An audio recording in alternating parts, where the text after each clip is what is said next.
Hello বন্ধুরা, আজকে আমি তাল নিয়ে এসেছি।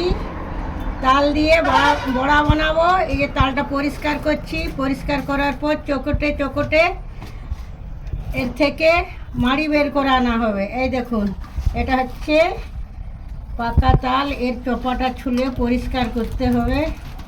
এই দেখুন, আমার তালের মাড়ি তৈরি হয়ে গেছে। এই দেখুন, তালের মাড়ি তৈরি হয়ে গেছে। এখন আমি কড়াইয়ে ঢেলে একটুকু গরম করে নিব, একটু হালকা গরম করে নিব তালের মাড়িটা। তালের মাড়িটা আমি একটু হালকা গরম করে নিচ্ছি।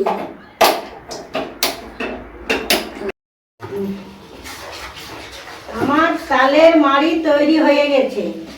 এখন আমি একটা একটা করে একটু চালের গুঁড়ি মিক্সড করলাম। আচ্ছা, একটু নারকেল মিক্সড করলাম, একটু বাদাম মিক্সড করলাম। এবার কড়াইটা গরম হচ্ছে, মিক্সড করতে করতে মানে তালের মাড়িটা একটু একটু করে মিক্সড করছি গুঁড়ি, কেননা মাড়িটা পরিমাণ কম আছে। আর যদি আমার মনে হয় মিষ্টির ভাগ কম আছে, তাহলে একটু চিনি মিশিয়ে নেব আমি। এই দেখুন, চিনিও রাখা আছে। আমার তেল গরম হয়ে গেছে। আমি এখন একটু একটু করে দেয়া শুরু করে দিয়েছি। এই দেখুন, এইভাবে একটু একটু করে দেয়া শুরু করে দিয়েছি।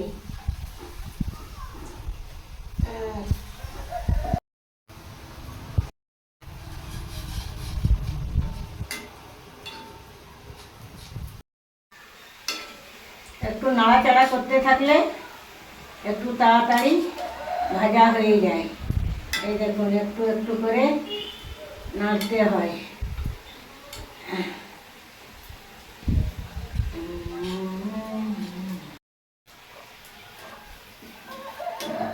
এই দেখুন, তালের বড়া তৈরি হয়ে গেল। এই দেখুন, তালের বড়া কি সুন্দর তৈরি হয়ে গেছে। দেখুন, এই দেখুন,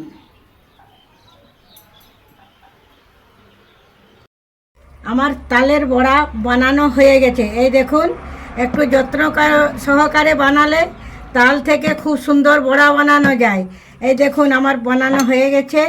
আমি এখন এইখান থেকে একটুকু নিয়ে দেখছি কেমন হয়েছে, আপনাদেরকে দেখাচ্ছি। যদি আপনারাও খেতে চান, আমার কাছে আসতে পারেন।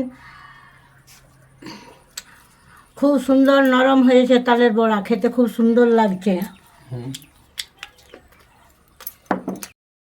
আমার ভিডিও যদি ভালো লাগে, সবাই একটুকু দয়া করে লাইক দিবেন আর সাবস্ক্রাইব করবেন।